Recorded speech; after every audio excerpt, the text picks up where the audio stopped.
Good evening. What's up, Hope Shot family? If you guys are just jumping on, say what's up. Let us know you're here. Good to see y'all back again. And if you are jumping on, make sure you comment and let us know.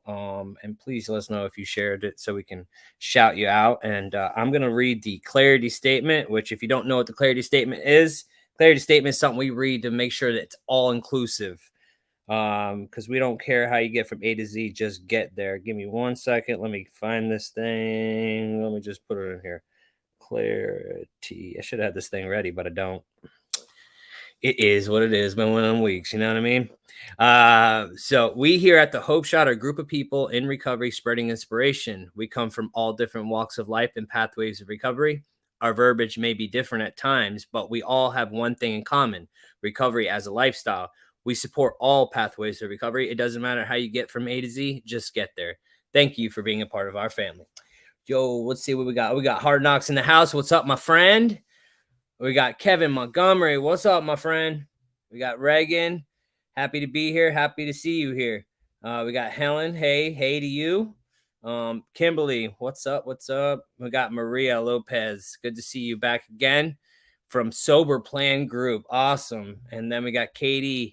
Katie, good to see you here. It's been a minute. So tonight, man, we got Addiction to Success, man. It's one of the great nights of the week where we get to share stories of success from active addiction. And tonight we have Sonya on. So make sure you share this live because we need to get it out there. Her story is definitely going to touch somebody tonight. So she is a fellow Floridian. So I'm going to bring her on. What's up? Hey, Justin, how's everybody doing tonight? I'm doing great. I don't think they're going to talk to you, but but I will. Oh man, thank you so much for coming on tonight, man. And like fellow, I can't even say it tonight. What the hell is going to F? I'm fumbling. But you know, you're down there in Sarasota County, and we were just discussing about the hurricane, and so how'd you guys do down there? You know, how did you guys hold up? Yeah, we actually did pretty good. So we just recently bought a home and we were a little concerned about that, but everything was fine. We did lose power for a few days, which kind of was a bummer, but all things considering, we did really well. There's been a lot of loss and devastation around us. So that's definitely been really sad to see. A lot of people have lost their homes, lost their jobs. So, it's been kind of grim around us, but we're grateful that we still have ourselves, we have our home, and everybody's safe. Awesome. Well, congratulations on your new home. Thank you. And I'm glad it weathered the storm. And prayers for everybody down south. I have a lot of friends and fellow business owners that are going down there, bringing supplies as much as possible. And we had actually one guy down there that we know, his house got messed up, everything, not salvageable. So, well, thank you for being on here tonight. And go ahead whenever you're ready. Just take it away. All right. I'm so glad to be here. So I'm Sonya and I am an addict. My clean date is 7/1/19. My birthday is 7/19. So my clean date is really special to me because to me, I feel like it's the day that I was reborn. I was obviously born in Sarasota, Florida. We just talked about that. And, growing up, my parents were together. I was an only child. So I was kind of spoiled, entitled, right? I spent a lot of time alone as well. But when I was about 8, my parents got divorced. And within a few years of my parents' divorce, my mom brought a man into the home. And he was the first person that ever gave me a cigarette, first person that ever gave me a joint, first person that ever gave me ecstasy pill in my, between 11 and 14, between those years. And he also gave me attention, right? Like the attention that I wanted from a father figure because my father wasn't in the picture at the time. So, but he used that. He was grooming me, right? I know this now, but I didn't know then, like he was grooming me. So one night he gave me some ecstasy pills and like he would give them to me and then I would go disappear. You know what I mean? But this particular night, he came into my room after my mom went to sleep and he came in and he sexually abused me. And once that abuse started, like it continued, right? So I didn't want to be at home, right? But so what happened is like that abuse continued for a while. Then we went I was with my mom and him one night in Daytona Beach, and they got into an argument. We left Daytona Beach, and she told me, she said, Sonya, tell me something that'll make me never want to go back to him again. And I told her what he was doing to me. So we went back home, and she said she was going to leave him. Well, within a few days, he was back at the house. And it was like, at that age, like I felt like everything was turned around on me. Like not only did everybody know what I had told her, but he didn't leave. So it was like a trauma on top of a trauma, right? And after that, like I didn't want to be in the home anymore. Like I didn't want to be at home. So I started hanging around friends that would accept me at the time, because that also affected my self-esteem. So I started hanging around at this guy's house. It was the party house, like when you're a teenager, you're drinking and you're smoking, or I was drinking and smoking anyways. And I thought like that's just what teenagers did. Like it was no big deal, right? We partied all the time, like nonstop. We partied over there. His mom didn't give a fuck what we were doing. We partied all the time. Well, within a few years, that guy got me pregnant, right? I was 16 years old and that guy got me pregnant. And, I wasn't allowed to keep the baby. So my parents made me abort the baby. And that was really difficult for me. I remember it very vividly. I didn't want to do it. They let me listen to the baby's heartbeat, and then they took the baby from me. So it was very traumatizing. And within that same year, that guy that got me pregnant at the party house overdosed. He took 1.5 pain pills one night, just turned out to be 1.5 Oxy 80s. And the next morning, they found him on the couch at 9 o'clock in the morning, passed away. So in those like teenage years for me, like I went through a lot of trauma. So when I found drugs, that was my solution, right? Like it made me not feel my feelings. I was able to get out of myself and be the person that I thought everybody wanted to be, happy and outgoing and all of these things, and feel like I belonged somewhere. So that was my solution in the beginning. But very quickly, it became the problem because I knew I was an addict by the time I was 18 years old. I went to my first detox facility when I was 18. And after that guy passed away, my story is that I was looking for the love of a male figure in my life. And I was chasing somebody to fill the void that was inside of me, some external source. And I was looking for that in a male for a good part of my life. So after that guy passed away, I got with somebody else. And the next guy that I got with, he was so sweet in the beginning, told me all the things that I wanted to hear, gave me all the attention and all the love. Now I know this was love bombing, but so anyways, and then after a little while, he started to isolate me from my family. And he started to tell me that my shorts were too short and my shirt was too tight, and that I was looking at this guy and flirting with this person. And, he started just psychologically messing with my mind. And eventually the physical abuse started. So he started physically abusing me, and he told me that it was my fault that he physically abused me. And he told me this so many times that I believed him. I believed that if I would have just worn pants that day, or if I just wouldn't have talked to this or that person, that he wouldn't have had to do the things that he did to me. And I was with him for 5 years, and he told me that if I ever left him, I would never be with anybody else. And I knew exactly what he meant by that. He meant if I ever left, he was going to kill me. And I believed him because he was a fucking psychopath. And still to this day, he is a fucking psychopath. So, but our addiction was progressing, right? Like it started off as like weed and alcohol, and it progressed to cocaine and then to crack. And at that time, when I was with that guy, we were smoking crack pretty heavily, stealing to survive, or stealing to support our habit. And we were stealing flat screen TVs from Walmart, right? You cannot get away with this anymore. But back in the day, like 20 years ago, you could steal flat screen. This is when they first came out. Okay. This was like plasma screen TVs. This is how long ago it was. So we were stealing TVs from Walmart. And one day he got caught, right? I should have been with him the day he got caught, but he had my car. I wasn't with him. He went to jail. So he wound up spending some time in jail. And I knew when he was in jail, he did almost a year in jail. And I knew that this was my time to go. If I was ever going to get away from him, this was going to be the time. So one of my best friends at the time had just broken up with his girlfriend. And we decided we were going to move away to Georgia. And that's what we did, right? Because I thought, well, if I could just get away, then everything's going to be okay. Because as I said, I was in a crack addiction at the time, in an abusive relationship. And I thought if I could just get away from the place that I'm at, then I can start over and everything's going to be new. But the problem with that is that, no matter where you go, there you are. And even though I moved away from my addiction and that abusive relationship, I quickly found somebody in Georgia that had my drug of choice, so it wasn't long before I was using again. And my best friend, one of my best friends, that guy that I ran away with, that's now my husband. And so we were up there for a couple of months, and tried to become manageable again. But, we were still using, and what we wound up doing was actually switching substances. Instead of continuing to smoke crack, we started doing meth because the person that we moved in with in Georgia was out on bond for manufacturing meth. So not only did I do a geographical change, but I also switched substances. But within that year, I got pregnant again.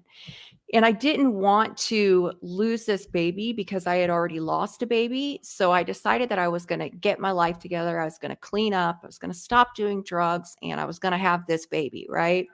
So I came to visit my mom for a few weeks so that I could detox off of the drugs. And that's what I did. Like I went through that pregnancy successfully. I had my firstborn son in 2008. 2009, I got married to my husband. And in 2010, I got pregnant again and I had my second born son. So I thought like getting, when you're a little girl, I don't know, I can't speak for men, but I can speak for myself, right? When I was a little girl, like I used to watch Disney movies like Cinderella and, The Little Mermaid. And I thought that if I just got married, I was going to live happily ever after. So, I was always searching for things to fix my situation and to fix the brokenness inside of me. But I always found the solutions, but they never worked. So getting married and having kids, although I thought that was going to be the solution, it still didn't work. So I was a stay-at-home mom for a couple of years. My husband worked really hard. And I thought I would be happy, but I wasn't, because there was so much brokenness and trauma inside of me that I had never dealt with, that nothing was going to fix it except for looking within. I just hadn't learned that yet. Right.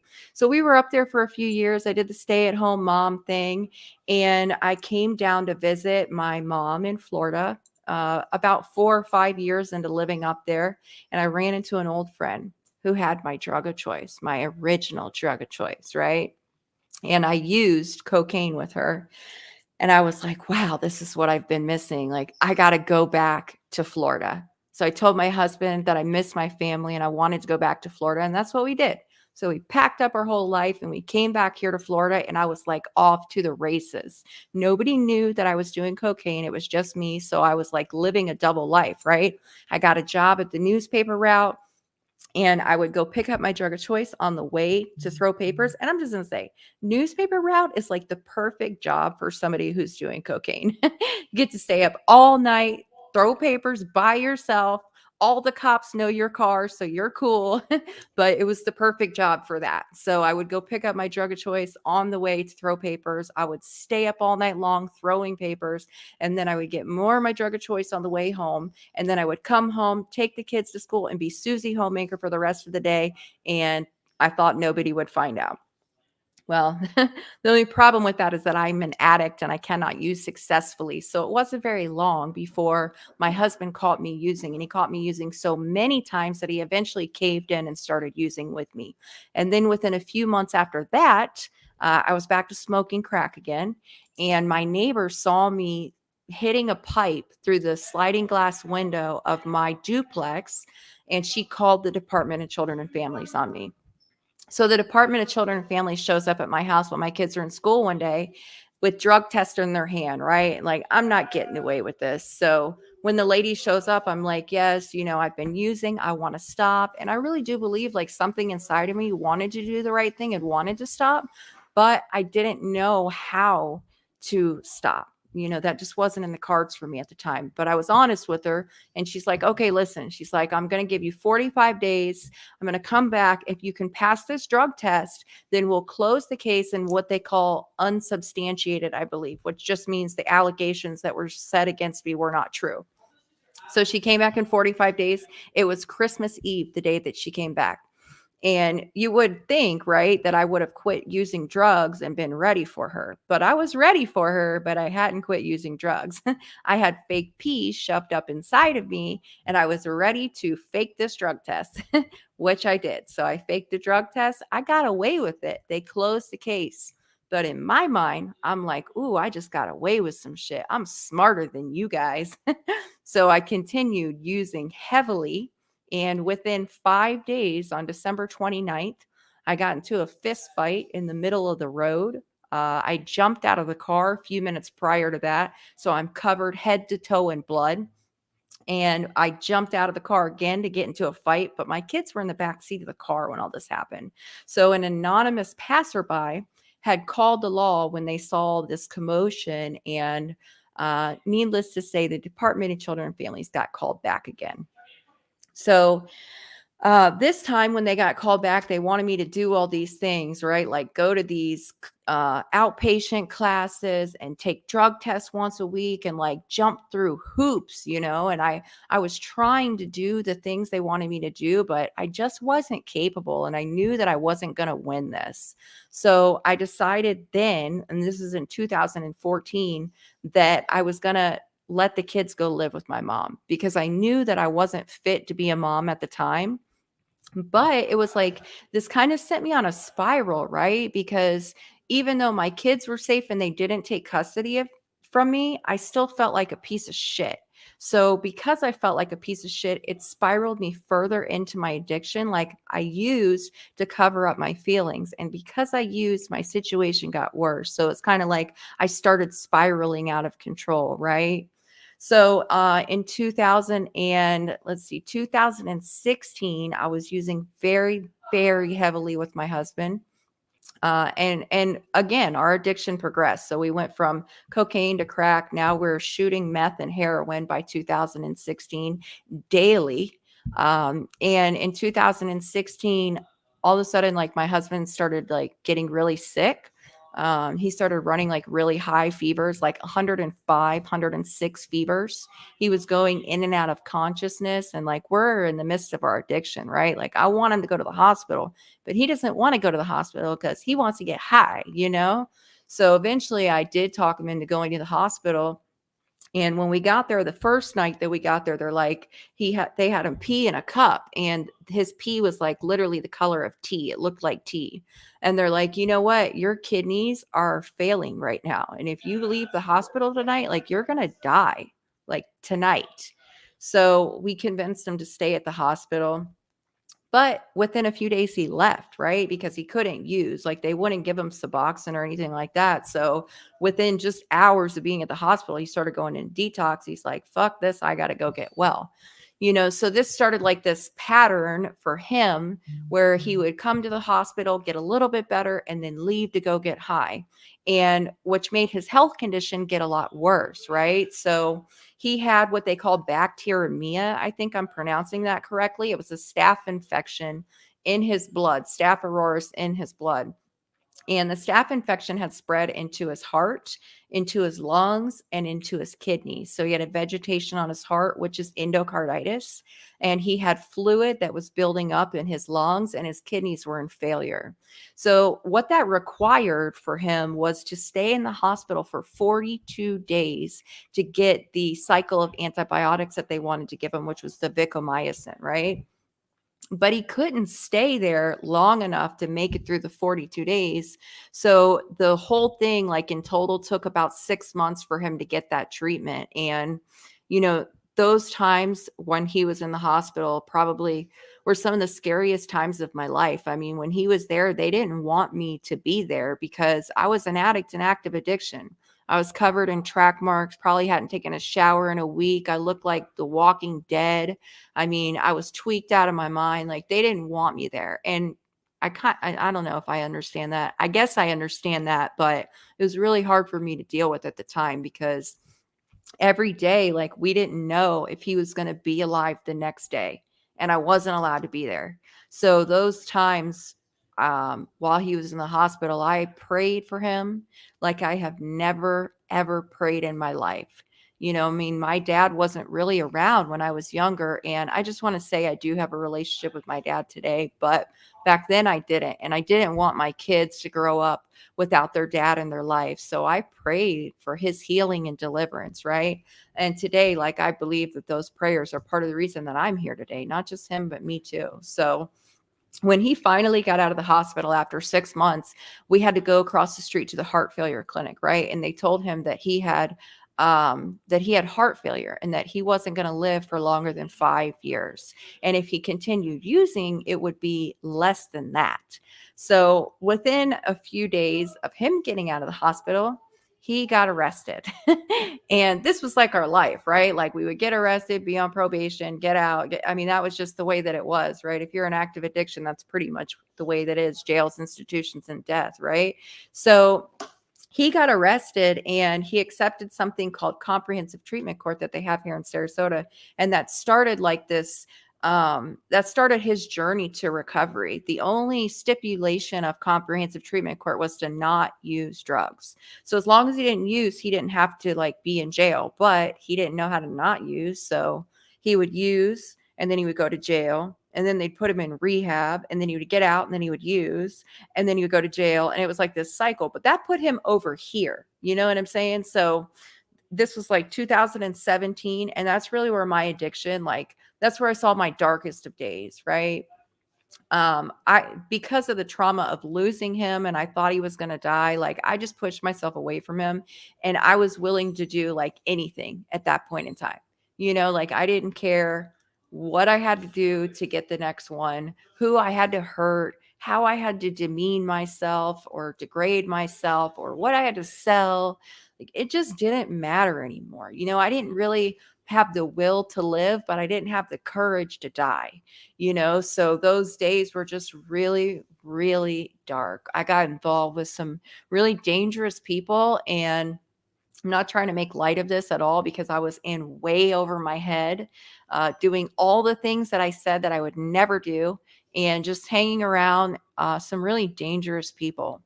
So on my birthday, July 19th, 2018, I got arrested. And the cop that arrested me, like this dude knew me. You know what I'm saying? When you're doing the wrong thing in your hometown, there's a very good chance that the cops know you by name and they know your vehicle. And when they see you, they're going to fuck with you. And that's how this dude was, right? So he had already towed 2 of my cars. He had arrested 3 of my friends. He had pulled me over numerous times. But this night on my birthday, I was at a friend's house. They had staked out the location I was at because I was at a trap house. They ran my plates, found out I didn't have a license. So they were waiting for me. So I pull out, I get to the stoplight, and this dude gets me. And I got charged with 4 felonies and a misdemeanor. And I was so pissed. I'm like, bro, you couldn't have got me tomorrow. You would have been back out here tomorrow. But no. But today, like, I'm grateful, right? Because if he didn't do that, then like that started the sequence of events in my life that led me to getting clean. So I went to jail.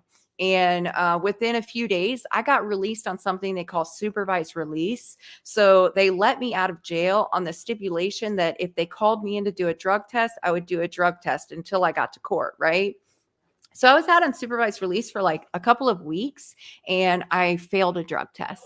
So then I went back to jail. And this time I sat in jail a little bit longer and I got out on probation. But in the terms of my probation, were like the same thing, right? Like just show up once a month to do a drug test and report to probation.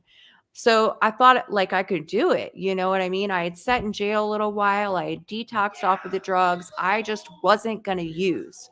But for this addict, it's not that simple. Like I can't just not use. And this is really where I found out that like I am an addict and I couldn't stop even though I wanted to, because I didn't want to keep going to jail, but I just didn't know how to stop.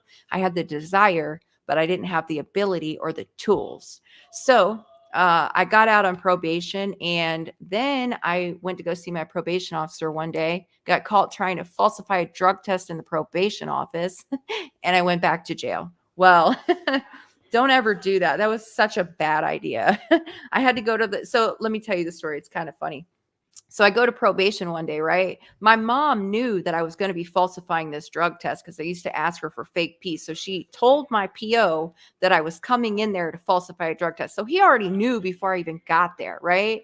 So I show up at the office with the fake P shoved inside of me. The lady walks in and she like squats down like eye level with my hoo-ha, you know?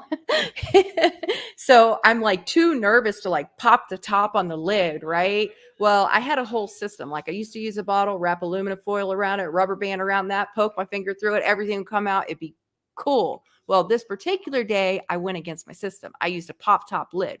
So the lady's down at my hoo-ha and I pop the top and guess what? Nothing comes out. So I'm like freaking out. I'm panicking and I'm like, I don't know. I can't go. So anyways, I go to stand up and then all the pee comes out. And now I'm wearing pissy pants in the probation office. They don't notice because I have dark colored pants on, right? So they're like, well, just come on back here and we're going to search your bags. I didn't know that you could search somebody on felony probation at any point in time, right? So I'm like, I don't consent to searches. Well, he dumped out my purse on his desk. The first thing that falls out is a sharp, right? He almost gets poked with it. So now I'm in handcuffs in the probation office wearing pissy pants, and they're getting ready to take me to jail. Well, on the way to the jail, I tell the police officer that I have a bottle shoved inside of me. So I get to the jail and they're like, we can't take her. And I'm like, yes, I'm going home. Well, no, I wasn't going home. I was going to the hospital so that they could remove the bottle from inside of me. So I had to sit in those pissy pants for about 8 hours with a bottle shoved inside of me just to go to the hospital for them to tell me, go ahead and take it out on your own. And then I went back to the jail. So never do that. That was a horrible idea. But anyways, so when I got caught at the probation office trying to falsify a drug test, I had my mom's address on my paperwork, right? That was the address that I lived at, even though I didn't live there. And my probation officer called the Department of Children and Families on me again. And I had already kind of gotten away from them before because even though in 2014, when I took the kids to live with my mom, I still had custody. But they couldn't take them because my kids were there and I wasn't. So this time they were coming for me, right? Like they wanted to take custody from me. So I went to jail and I was in jail for a while this time. And I finally got reinstated on my probation. And again, I told myself, like, I'm just not going to use. I don't want to go back to jail. I know I'm going to go back to jail if I use. So I'm just not going to use. But I didn't have the tools to know how to do that. I went right back to the same people that I was with before, thinking that I could not use. And within hours, I was high, you know? So those last couple of months of my addiction, you know, I mean, it was really bad. I was living in a shed behind somebody's trap house. There was no running water, no food, no refrigerator. I mean, it was just like legit a bed and a dirt floor, you know, and I was running from my case plan for the Department of Children and Families. You know, so anyways, my mom found out where I was located, right? I wound up getting a warrant for my arrest. My mom found out where I was located. She called Crime Stoppers on me and they came, she turned me in for $280 on my felony warrants. So the night before I got arrested, I used my drug of choice in that shed and I fell out on the floor and I was down there for about 6 hours. And to this very day, like I do not know how I survived through that. So when I woke up, the person that I was in the shed with was just sitting there minding their business. Like I hadn't almost just died laying next to them because they didn't give a fuck about me if I lived or died, because when you're in your addiction, you can't guarantee that person next to you is going to call the ambulance if you overdose. If I had not made it, you know, by the grace of God, I'm still here. So when I woke up from that, I did what I knew to do. I did another one. You know what I mean? And then within minutes after that is when the cops showed up to pick me up on my warrants because my mom had turned me into Crime Stoppers. So I go to jail, right? And I'm sitting in the jail and I'm in there for, you know, detoxing. It was the fucking worst detox of my life.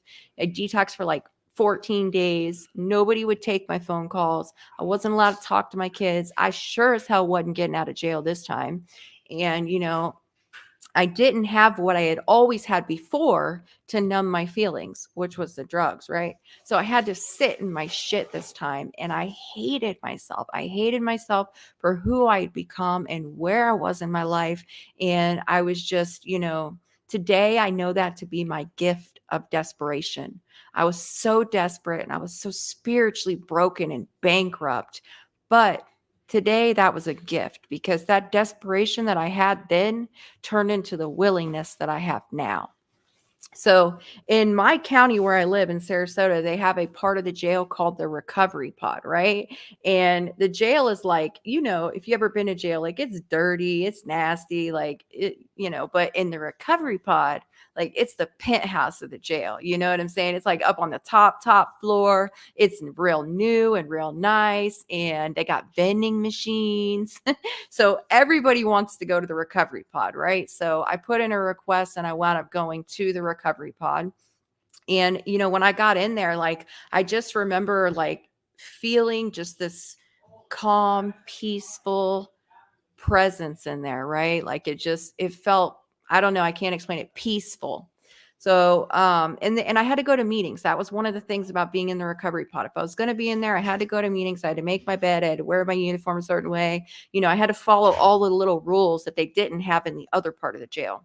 So I started going to meetings and I started listening to what these people would tell me. I mean, they had church groups coming in, they had, AA, NA, CR, like all these different groups coming in, and they all would tell me, that they were like me, like they had been in my shoes. And unless you told me that you sat in my seat and wore orange, I did not want to hear what you had to say. But if you said that you had been an inmate or you had lost your kids and you found a new way to live, like you became a productive member of society and like were happy and laughing and then I would listen. And a lot of them that came in told me their stories and like they did this kind of shit that I did and they found a new way to live and they were happy and like they had jobs and they were got their marriage back and they got their kids back and they got all the things that I wished I could have, but I couldn't figure out how to get my fingers on. So I think that's really where the seeds of hope started to be planted for me. And I was in a church group one day there, and they played this song called Rescue by Lauren Dangle. I don't know if you've ever heard it, but if you haven't, go look it up. It's called Rescue. And it says, I hear you whisper underneath your breath. I hear your SOS, your SOS. I will send my armies out to find you in the middle of the hardest night, in the middle of the hardest fight. It's true. I will rescue you. And when I heard that song, tears started streaming down my face. And I knew that I hadn't been arrested. I had been rescued, because in that shed that I was living in, I didn't really tell y'all how dark it was, but let's just say it was like literally darkness, like spiritual darkness, and I wanted out, but I didn't know how to get out. So when I heard that song, I knew I had been rescued, which gave me just that much more hope to stay and sit down and, maybe I'm there for a reason.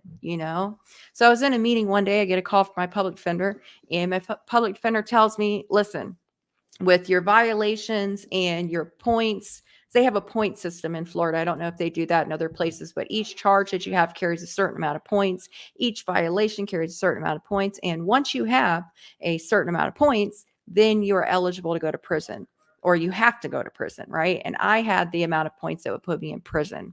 So my public defender's like, with your charges and your violations, like you're looking at 20 and a half months in prison. That's the lowest amount that you're going to get, because if we go back, they could give you more, because this is like the bare minimum. I was facing up to 20 years in prison. So we were going to take the offer, and I had court the next morning at 8:30 in the morning. But I was in a meeting that day, right?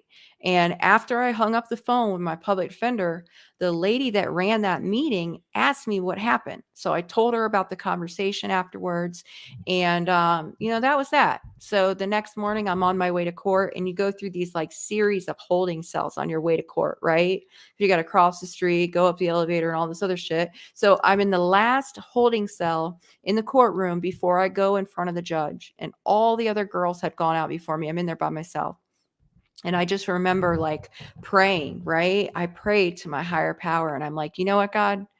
if I've got to go to prison and lose the opportunity to try to work this case plan and get my kids back, like if that's what you want for me, fine.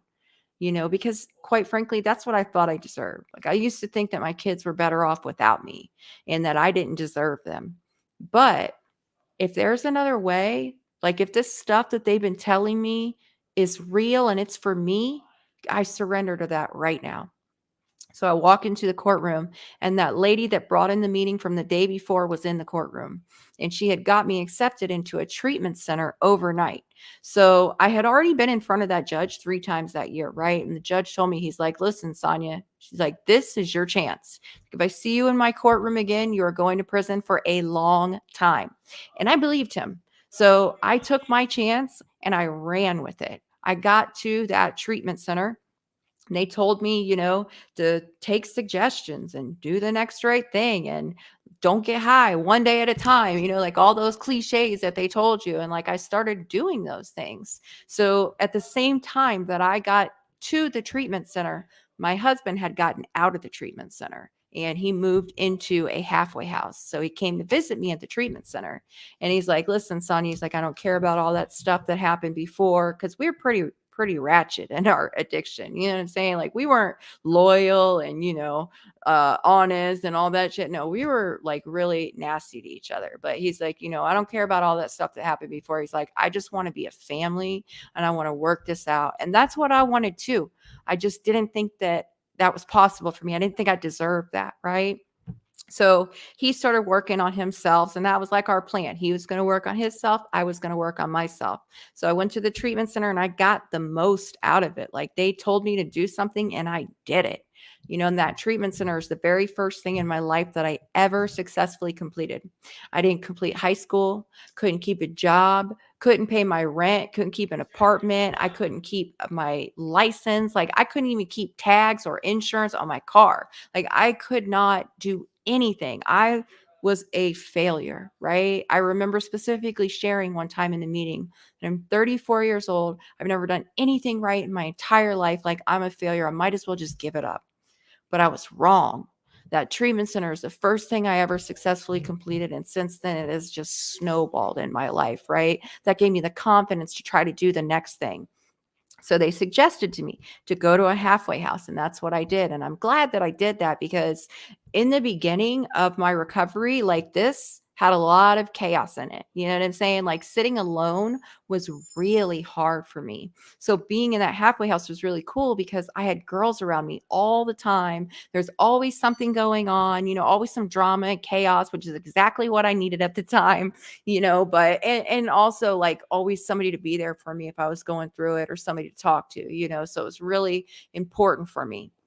But I was there for 3 months in the halfway house. My husband was in his halfway house about like 6 or 7 months in total, because he was there while I was in treatment. And we started saving money.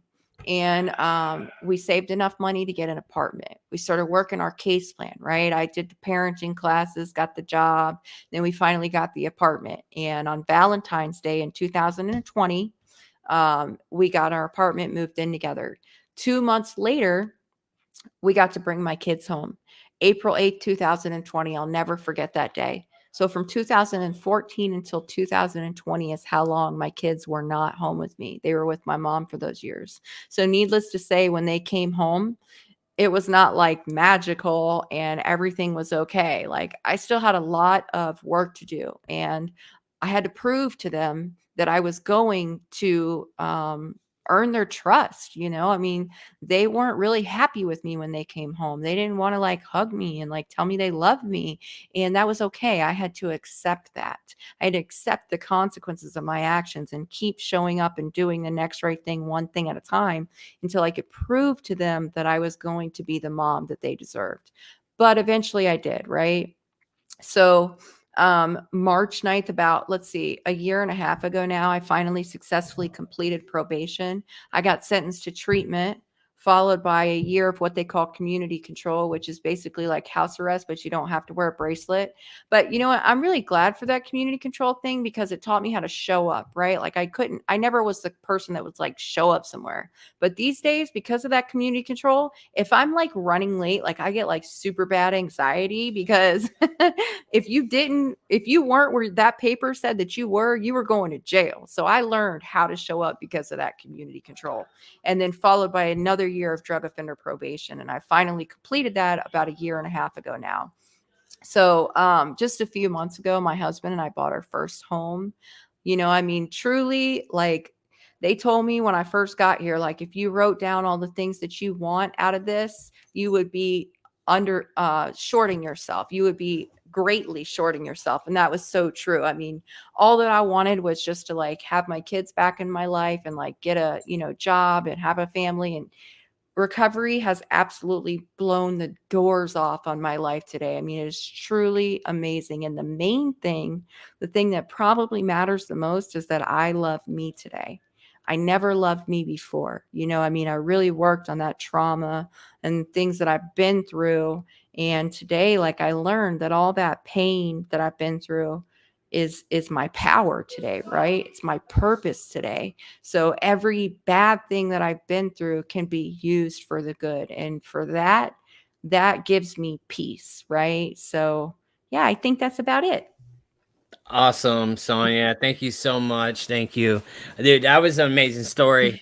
Like you hit on a lot of things, especially with the fake pee thing. You know, like I think everybody that might have been addiction or might have been like trying to get, you know, like through probation or drug court or whatever, they've all used the system, like and and you know it's even really yeah, you got it on yourself and you had pee on you. But you know it's really bad when pee sits, it's not the most pleasant. It is Yes. not the most pleasant. And man, you hit on a lot of good points. So thank you so much. But I did write down a few things that I wanted to touch on. So husband and wife recovery, like how does that work for y'all? Like that's what I want to know because like there's a lot of couples out there that Mhm. probably are in addiction or they're in recovery and like it's a whole nother battle and a whole nother Mhm. struggle and like not doing each other's programs and stuff like that. How does it work for you both? Yeah, I'm so glad that you said that. And you're exactly right because we don't do each other's programs. That is the key for us. Like I work my recovery, he works his recovery. I'm never allowed to tell him to call his sponsor or I'm not allowed to tell him what to do. He does him. However, we have a contingency plan, right? Like if one of us, and thank God we haven't had to cross this bridge yet, but we have non negotiables today. Like there's no physical violence, there's no cussing or calling names, and there's no relapse. If one of us relapses, that person has to leave until they can get better. And it's not, you know, it's to protect our kids because we've lost our kids before. We never want to go down that bridge again. But, you know, in the beginning, it was not easy because we had a very toxic relationship. Yeah. So we had to learn how to go from toxic and unhealthy to healthy and respectful, you know? So in the beginning, like we would text each other when we would have problems. Like he would leave and we would text because we didn't know how to communicate, you know, but we've learned like, you know, just by really being patient and having understanding with each other, how to communicate and share our feelings. But you know, I mean, yeah. Yeah, I think that's the beauty part about recovery too is the because like I know growing up for me, it's like all I knew was unhealthy. I knew how to be Mhm. toxic. I knew how to have chaos. I knew how to pick fights and not understand people, right? It's better to understand than be understood. And like that's something I did not know how to, and I still don't. Like there's I still don't. I'm still don't got it all together, but I'm a lot better than I used to be. But it's so cool to Yes. witness that in yourself and seeing the difference because like me and my wife's relationship as well has changed dramatically. You know, the healthiness of it is ridiculous. The communication part is ridiculous. It's like, Mhm. you know what I mean? And it's really cool, you know? Um, oh, the so you the newspaper route. It is the perfect one because we used to do that when we were younger and we used to run around smoking weed and we weren't into the hardcore shit yet, but we were like, I don't know, like 13, 14 running around with you know, the older kids and they would do their thing and like it was the perfect job. You stayed up all night, hung out, you know. Yes. throwing newspapers. um, Yeah, you and have an excuse to stay up all night. Like you have to stay up all night. It's perfect. yes, yes, and it's like nobody will question me. Right. um, the one thing with get that fake peace stuff, like we sit here and we go into these programs and we do these things and we Mhm. bring this fake pee and we get away with it. We're like, suckers, like we feel like invincible, like we're getting away. But it's funny, man, and that's something I always tell myself after I got in recovery. Is like the only person I was cheating was myself. That's right. Because these people were put in the place to help me get out of my shit Mhm. because I didn't know how to live, right? Mhm. And they were the devil. Like man, you are stopping my shine. Like I got all these things to do, and like I realized once I got in recovery that I was just cheating myself. These people were trying to help me. And Yes. and now that I see the work and like I work with them now, it's insane to me right now. It's insane. That's awesome. Yeah. So that your husband, getting in, having this, he had a staph infection, going to the hospital. He needed to Mhm. go to the hospital. We couldn't because he was too high.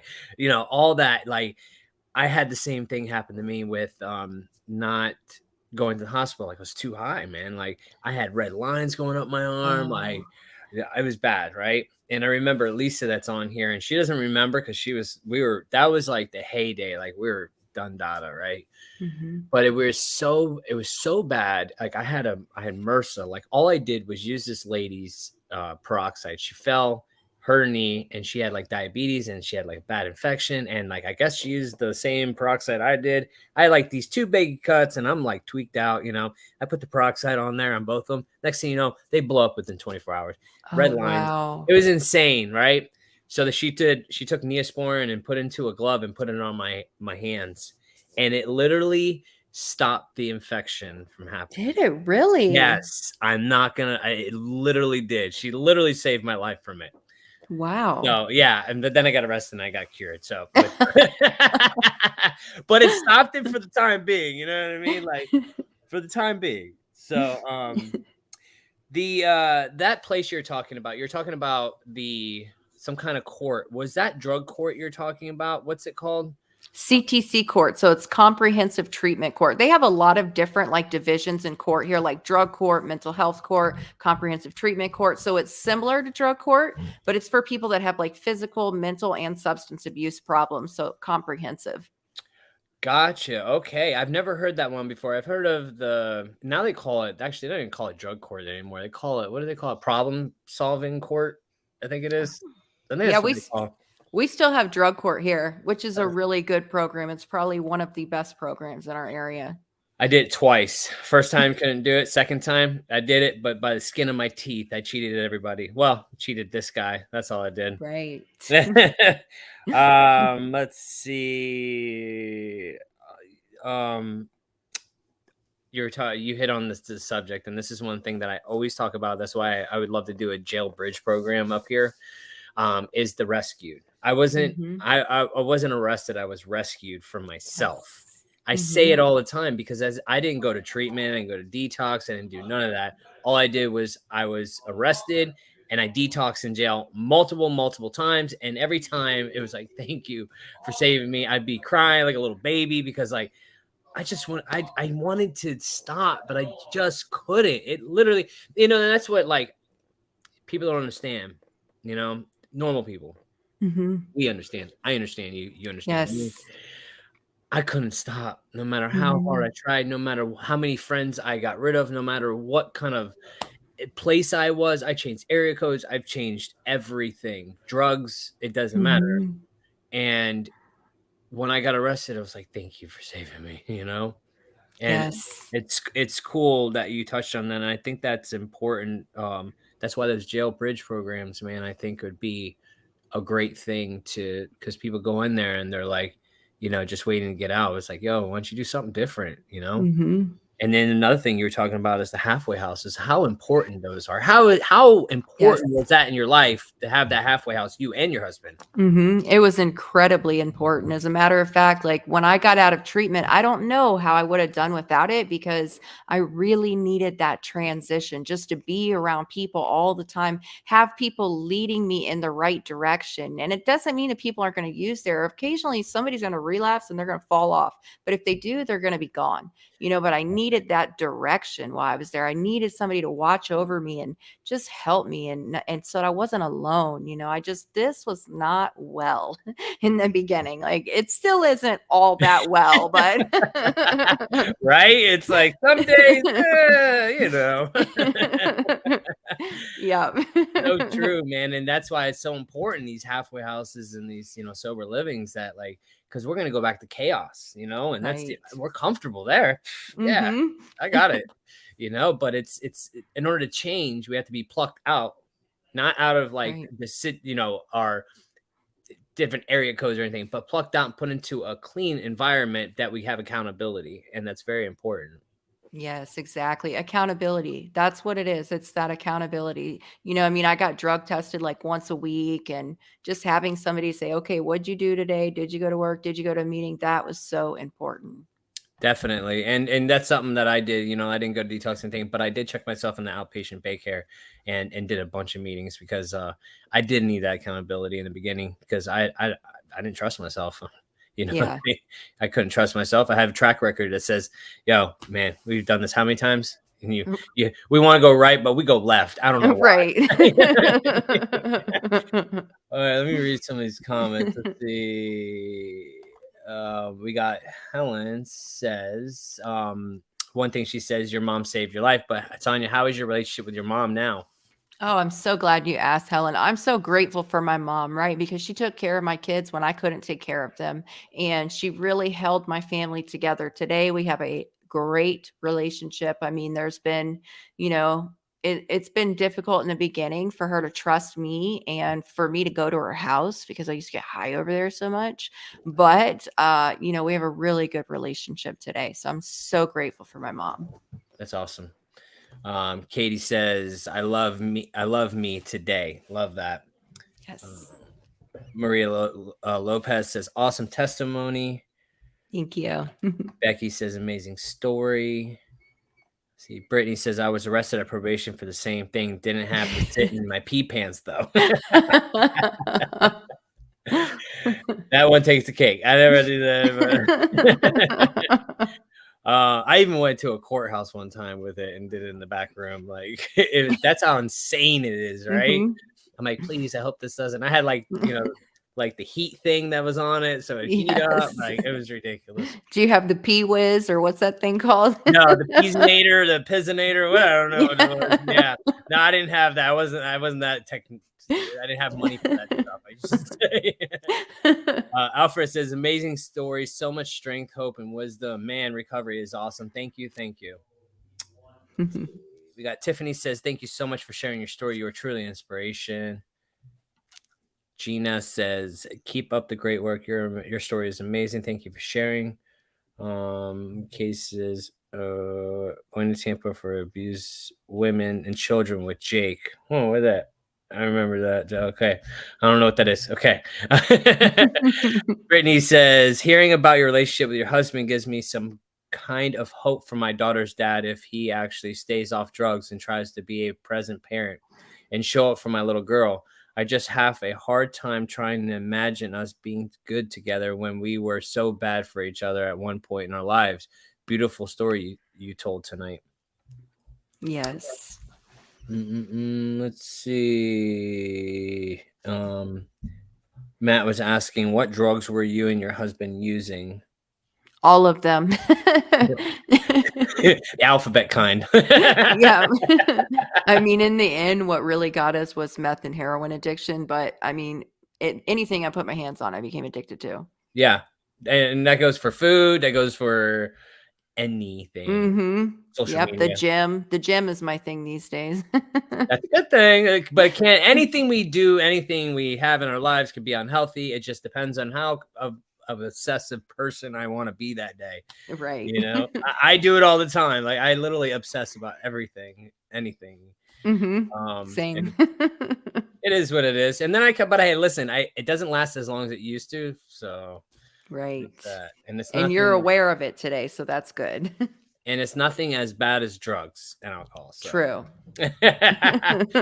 let's see. One thing Travis says he has 10 months clean January 7th. Awesome. Congratulations. Congratulations. Let's see. Kylene. Hey, Kylene. She says, I just started working at my new job. It's an amazing opportunity. I'm working at a dental office as a lab assistant. My first major job since before my addiction. I'm so proud of myself. Nice. Congratulations, man. That's awesome. My wife, actually, she is a dental dental assistant, I think it is. She used to work in a dental field as well. She's big into it, and she still talks to everybody too. So congratulations on that. That's awesome. Reagan says he has 70 days sober from alcohol and 6 months from drugs today. Congratulations, my friend. And that is it for tonight. So thank you so much, Sonya, for coming on here and sharing your story. I'm sure it's somebody it touched tonight, and hope everyone joins us this Sunday for our Sunday Night Lives where we do topics, and join us this Sunday at 8 p.m. And until then, have a great week, and love y'all. Thanks, Sonya. Thank you. See ya. Bye.